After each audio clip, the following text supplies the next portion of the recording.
Alors, bonjour à toutes et à tous, bienvenue dans le podcast du bien vivre et du bien vieillir. Aujourd'hui, je reçois Clément Vénard, cofondateur du dispositif Monsenior, une nouvelle approche de l'accueil familial pour les personnes âgées qui peuvent concerner, par exemple, un de vos parents. Alors, allons plus loin pour en savoir plus. Bonjour Clément. Bonjour Olivier. Pour commencer, est-ce que vous pouvez en quelques mots vous présenter et nous parler de la genèse du concept Monsenior? Volontiers. Donc Clément Venard, j'ai 32 ans, je suis papa de 2 enfants, marié, et mon senior est né d'une histoire personnelle. Euh, Depuis ma plus tendre enfance, j'observe mon grand-père développer la plus grande association de maintien à domicile de notre ville, proche de Lyon. Il en est le président depuis maintenant 1965. Sa structure compte 150 salariés et toute sa vie professionnelle, il l'a dédiée à l'accompagnement des personnes âgées à domicile. Évidemment, comme souvent, il emporte beaucoup de son travail au sein de son foyer et ça a suscité de nombreuses discussions entre lui, moi et les autres petits-enfants. Nous en sommes convaincus tous les deux, l'EHPAD ne peut pas être la seule réponse qu'on apporte aux personnes isolées ou aux personnes âgées, aux personnes fragilisées par l'âge et la dépendance. Et mon épouse, pharmacien en officine, a découvert il y a 3 ans le dispositif de l'accueil familial qu'elle a vu un reportage à la télé. J'avoue avoir été assez fasciné par cette solution qui existe depuis longtemps, mais qui est encore assez discrète et qui est appelée à se développer fortement, selon nous, puisque c'est une solution qui rassemble beaucoup d'intérêt pour les personnes âgées ainsi que pour le professionnel accueillant. Alors, justement, Clément, tout le monde ne sait pas ce que c'est forcément l'accueil familial. Est-ce que vous pouvez nous rappeler le principe de l'accueil familial et évidemment le principe de Monsenior du coup? Volontiers. Le principe de l'accueil familial, c'est d'abord un métier pour des professionnels qui sont agréés par les conseils départementaux et qui, de ce fait, sont autorisés à accueillir au sein de leur foyer, sous le même toit, 3 personnes âgées ou en situation de handicap, selon leur projet. Et leur métier, c'est bien évidemment d'héberger, d'accueillir, mais ça va plus loin. Ce sont des professionnels souvent soignants en reconversion qui ont travaillé 5, 10, 15, 20 ans en établissement de type EHPAD ou résidence ou foyer et qui veulent vivre différemment le métier d'accompagnement. Et donc, dans leurs attributions, dans leur mission, le professionnel vient proposer une assistance dans la vie, dans les activités de la vie courante, aider pour les toilettes, aider pour la préparation des repas, partager des moments de vie, proposer une animation du quotidien et faire la coordination des soins lorsqu'il y a lieu de le faire. Ok, donc concrètement, c'est on va dire un professionnel qui accueille, alors pas que professionnel, on le verra peut-être, mais un professionnel qui accueille du coup une, deux ou trois personnes âgées chez lui, enfin chez elle ou chez lui, et du coup qui en prend soin. Alors on est d'accord que c'est pas médicalisé, hein, c'est ça? Absolument. Je ne sais pas si on aura l'occasion de détailler ça, mais si vous voulez, c'est une autre approche, une approche assez novatrice de l'accompagnement d'une personne âgée. Allez-y, hein, Euh, vous pouvez développer si vous le souhaitez. Disons que c'est une approche qui prend un peu à contre-pied ce qu'on nous propose depuis 20 ans et qui passe par la surmédicalisation de la prise en charge d'une personne. On considère que une personne âgée est nécessairement en perte d'autonomie, nécessairement avec un degré de dépendance nécessitant une infrastructure médicale, et on omet trop souvent que finalement l'accompagnement dont a besoin une personne, qu'elle soit âgée, qu'elle soit atteinte de la maladie ou qu'elle soit en situation de handicap, c'est avant tout un lien social qui va permettre d'accompagner dans la durée la personne. Et ce que permet l'accueil familial, c'est d'individualiser l'accompagnement d'une personne et pouvoir respecter ses habitudes de vie dans le cadre d'une maison avec un jardin, autour d'activités toutes simples qui sont des activités de la vie courante, de la préparation des repas, l'entretien du jardin, des balades extérieures, des ateliers de stimulation, qu'elles soient cognitives ou par l'activité physique adaptée.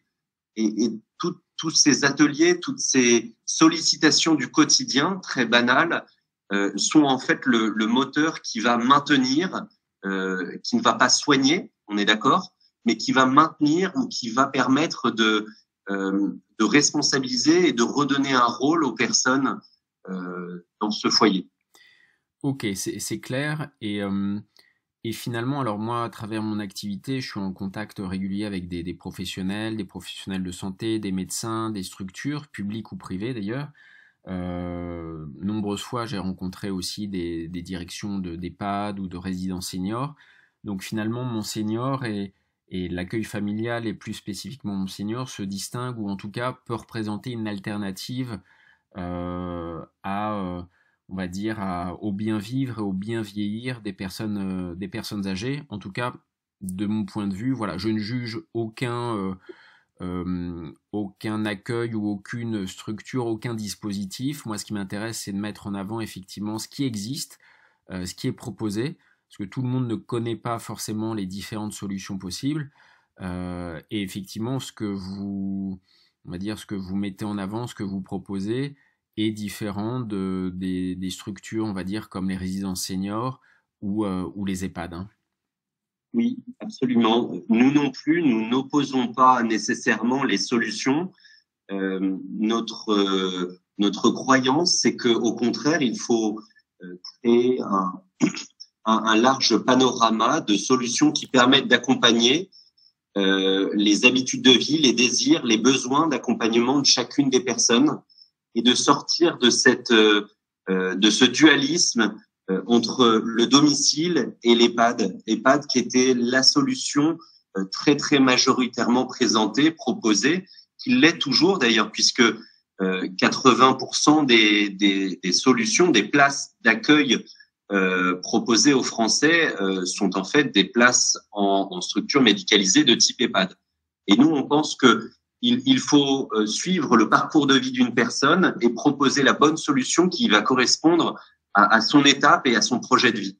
Et l'accueil familial a vraiment une place à occuper. On a la chance aujourd'hui de constater que le gouvernement, les députés, les sénateurs, les départements ont pris conscience du rôle du dispositif de l'accueil familial et ont à cœur de le soutenir et de le développer dans les territoires. En tout cas, voilà, vous avez parlé des EHPAD, on a parlé aussi des résidences seniors qui peuvent être aussi des solutions ou des alternatives. En tout cas, le maintien à domicile est souvent le premier choix des familles hein, pour un proche, notamment en France. D'ailleurs, pour parler concrètement, quelle relation vous entretenez avec les familles, justement, des personnes qui sont accueillies? Les familles sont souvent en réalité le premier point de contact. Les histoires de vie font que les personnes âgées n'ont pas toujours accès aux dispositifs d'aide et n'ont pas toujours accès aux moteurs de recherche, comprendre souvent Internet ou des dispositifs physiques, soit parce qu'elles sont empêchées physiquement ou d'un point de vue cognitif. Et donc, le premier point de contact est souvent la famille, une famille inquiète, une famille qui commence à prendre conscience que le domicile n'est plus une solution pérenne. Elle est au contraire à risque, cette solution, parfois très coûteuse aussi. Et donc, dans ce panorama d'offres qui correspond au virage domiciliaire qui est cher au gouvernement actuel, et je pense au gouvernement futur, eh bien, il y a l'accueil familial, qui est une autre forme de domicile, qui est une autre forme de chez soi. Et donc, voilà, les relations que nous entretenons avec les familles sont très, très en proximité. Il faut savoir que Mon Senior, c'est avant tout un dispositif qui propose une écoute, une évaluation de la situation, du besoin d'accompagnement, des habitudes de vie, et qui va ensuite orienter vers la solution qui va correspondre au projet de la famille. Et c'est pas toujours l'accueil familial. Ok, c'est clair. Et en parlant justement finalement des premières personnes concernées, hein, les personnes qui prennent de l'âge, justement, est-ce que vous avez un profil, on va dire un profil type, et des personnes âgées en question, et un profil des accueillants familiaux? Oui, je pourrais faire un profil un peu caricatural. Plutôt que le faire, peut-être je pourrais vous distiller peut-être une, deux histoires de vie. J'ai en tête ce monsieur euh, relativement jeune, soit dit en passant, 77 ans, qui autonome chez lui, vivant à son domicile, assez isolé socialement, a fait une vilaine chute qui l'a conduit à l'hôpital. L'hospitalisation a été fragilisante, même si les médecins ont fait tout ce qui était nécessaire d'un point de vue soins. Après ce court séjour à l'hôpital, il a d'ailleurs rejoint ce qu'on appelle un SSR, une clinique de soins de suite et de réadaptation pour réapprendre la marche. Mais cet isolement social a fait que main dans la main, la personne concernée ainsi que les travailleurs sociaux ou la cadre de santé de la clinique ont jugé bon qu'il y ait une période de réadaptation un peu plus longue qui soit proposée au sein d'une maison d'accueil familial. Et donc, cette personne qui était parfaitement autonome, qui malheureusement, à cause de sa chute, a perdu en autonomie assez brutalement, est arrivée avec un GIR 4, GIR étant un indice qui détermine un niveau de perte d'autonomie. Et donc voilà, avec cette personne, on a une belle histoire, une histoire qui a commencé par un séjour temporaire dans une maison d'accueil familial pour une période de réadaptation, éviter en fait que cette personne ne rentre trop vite chez elle ou ne rentre chez elle et par crainte de chuter à nouveau aux mêmes endroits dans son domicile qui est très très souvent inadapté à une personne âgée, qui plus est une personne âgée en perte d'autonomie, a souhaité poursuivre son séjour, cette fois-ci de façon plus pérenne, en accueil familial. J'ai d'autres situations, des personnes avec toujours cette notion de GIR, GIR 3, une perte d'autonomie qui avance, un maintien à domicile qui est de plus en plus compliqué. On sent que les associations, les entreprises de maintien à domicile arrivaient au bout de ce qu'ils pouvaient offrir à ce monsieur, confronté aussi à des difficultés de planning avec des personnes qui ne sont pas toujours les mêmes au domicile. Et donc, pour cette dame d'un âge nettement plus avancé, elle avait 88 ans de mémoire, GIR 3, le domicile n'était plus la réponse adaptée. Et les familles angoissaient parce que la solution qu'ils avaient en tête était l'EHPAD, et ça n'était pas à leurs yeux une solution très attrayante.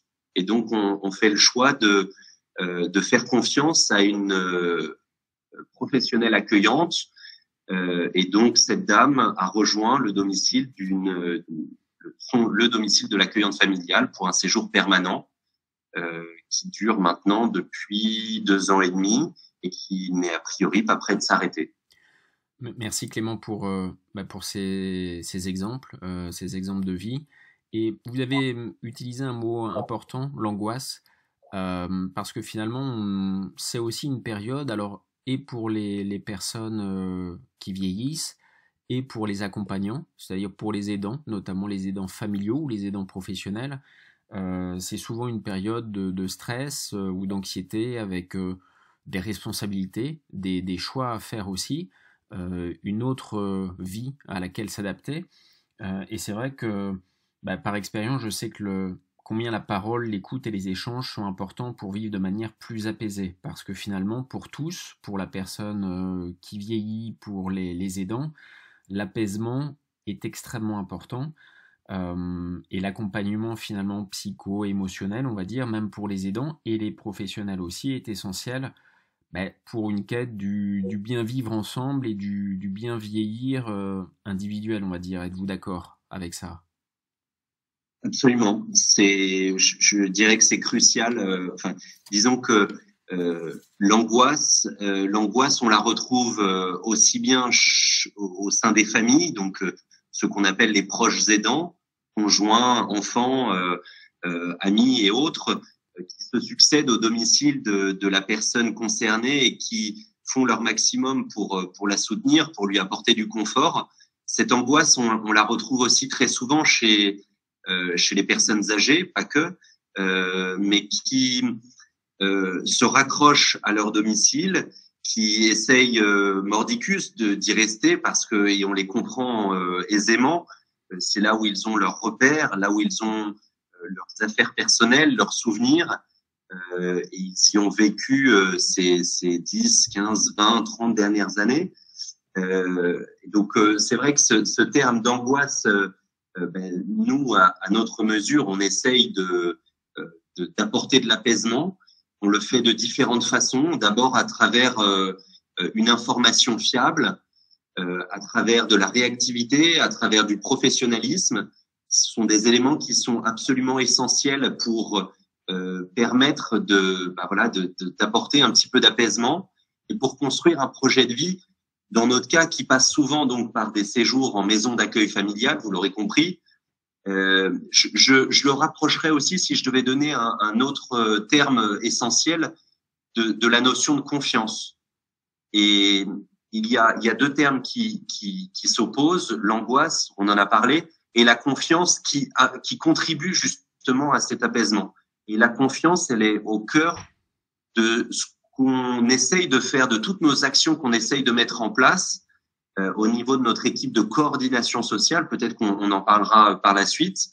Bâtir cette confiance, la maintenir dans le temps, c'est une expertise et bien qu'on développe, un travail de médiation qui apporte cette confiance, qui permet l'apaisement et qui permet de relativiser, parfois de gommer totalement cette notion d'angoisse qui est parfois d'ailleurs très très liée à certaines maladies neurodégénératives.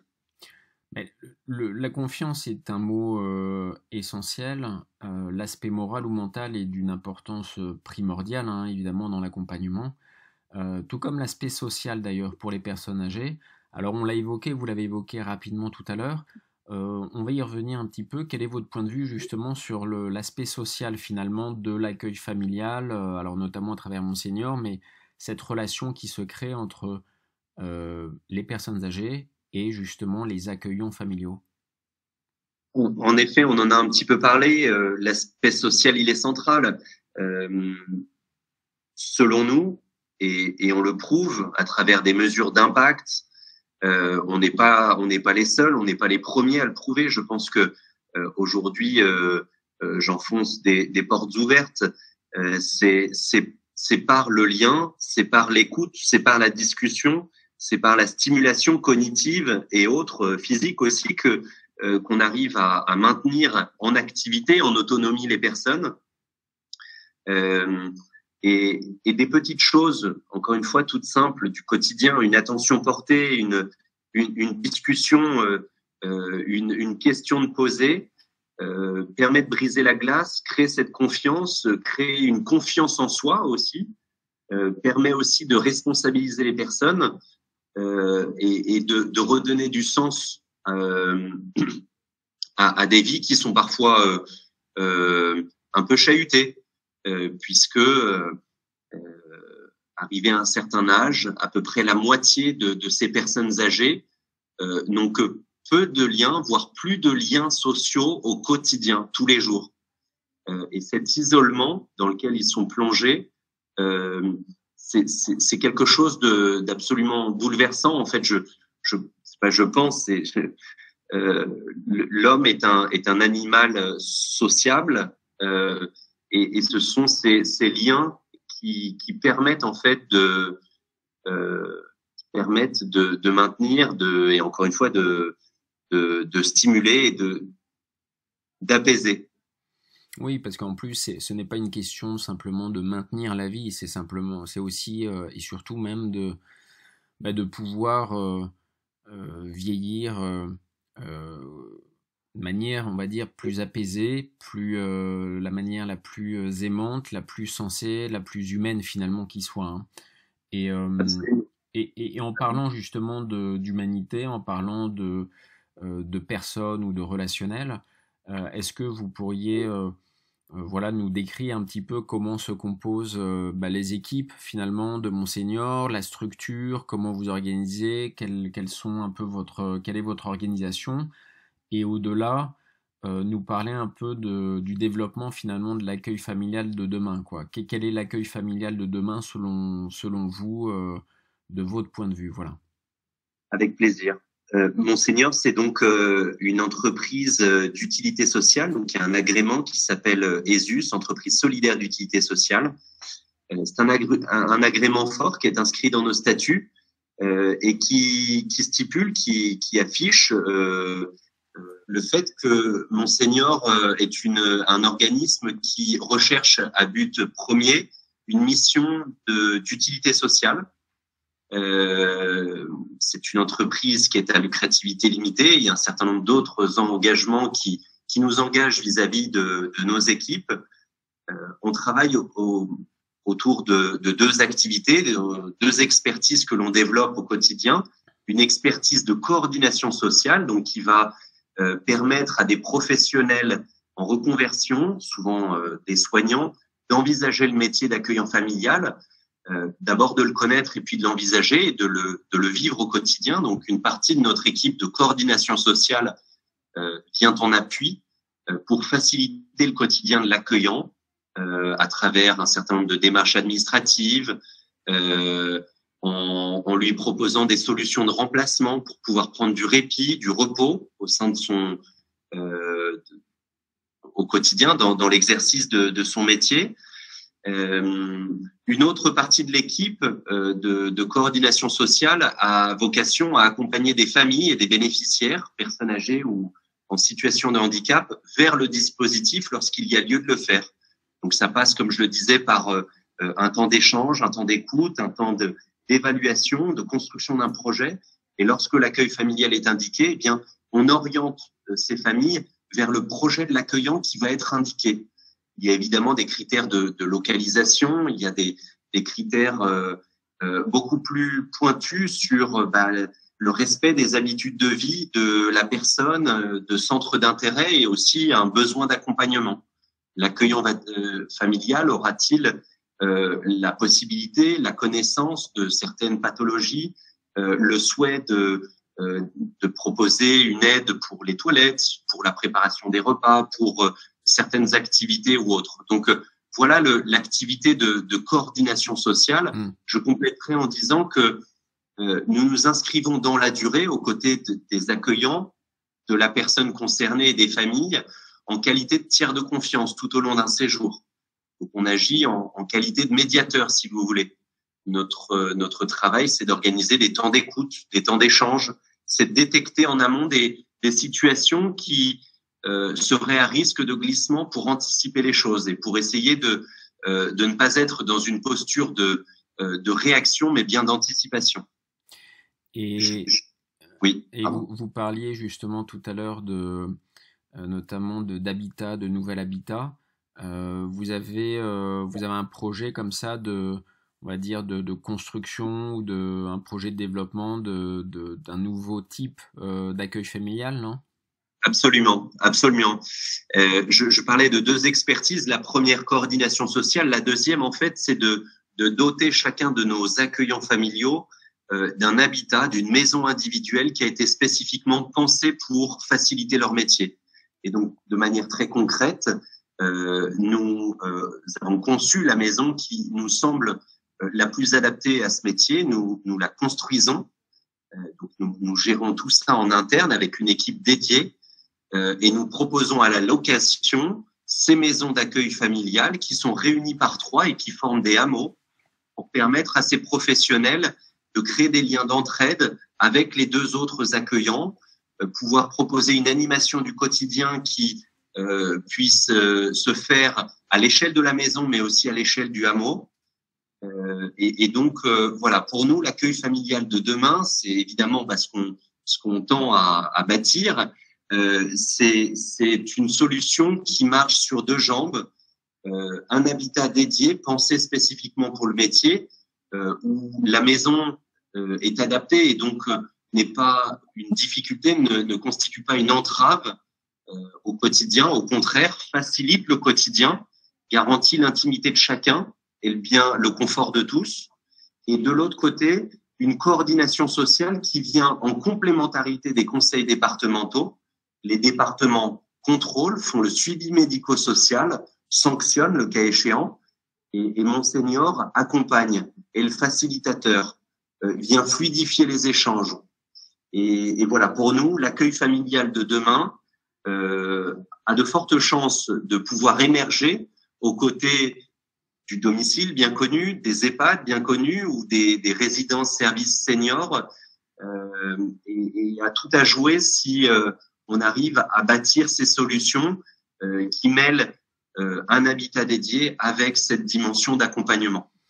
Et concrètement, si j'ai un proche voilà, qui serait intéressé justement pour intégrer votre idée de l'accueil familial, comment est-ce qu'on vous contacte? C'est via votre site internet, via les réseaux? Comment ça se passe?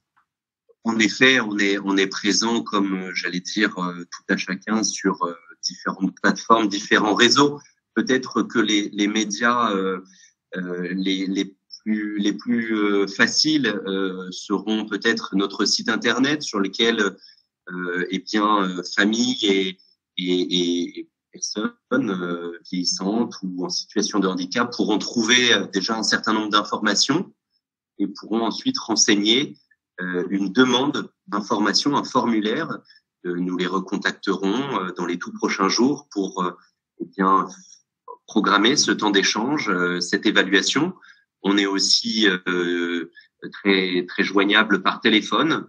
Donc notre site internet, vous le trouverez en tapant monsenior.fr, monsenior tout attaché, MONSENIOR, senior comme un senior, monsenior.fr, et puis par téléphone au 04 58 00 30 04 ou sur les réseaux sociaux. Ok, et voilà, on fait bien de préciser aussi que pour l'instant vous êtes dans la région, on va dire Rhône-Alpes, hein, de mémoire, mais votre ambition est nationale, hein, c'est ça, hein? Oui, absolument. En fait, on fonctionne vraiment étape par étape. Nous sommes dans la région Auvergne-Rhône-Alpes. Auvergne-Rhône-Alpes. Voilà, sur la très grosse majorité de ces départements. Ce sont sur ces départements que nous bâtissons nos hameaux de maison dans un premier temps. Et très rapidement, nous prévoyons de venir développer cette solution au cœur des territoires dans de nouveaux départements. Nous travaillons main dans la main avec les conseils départementaux. Et donc, si des départements nous écoutent, si des mairies nous écoutent, si évidemment des proches aidants ou des personnes concernées de près ou de loin nous écoutent, on sera ravis de répondre à leurs questions. Merci Clément Vénard pour ce partage. Avec plaisir. Et pour les personnes qui nous écoutent, ne pas hésiter à aller voir les différentes solutions, à vous renseigner, à aller vous renseigner sur les différents dispositifs qui existent, parce que des solutions existent pour vous. Donc vous renseignez, la première étape. En tout cas, merci et je vous souhaite une bonne journée et à très vite. Merci Olivier. Au revoir.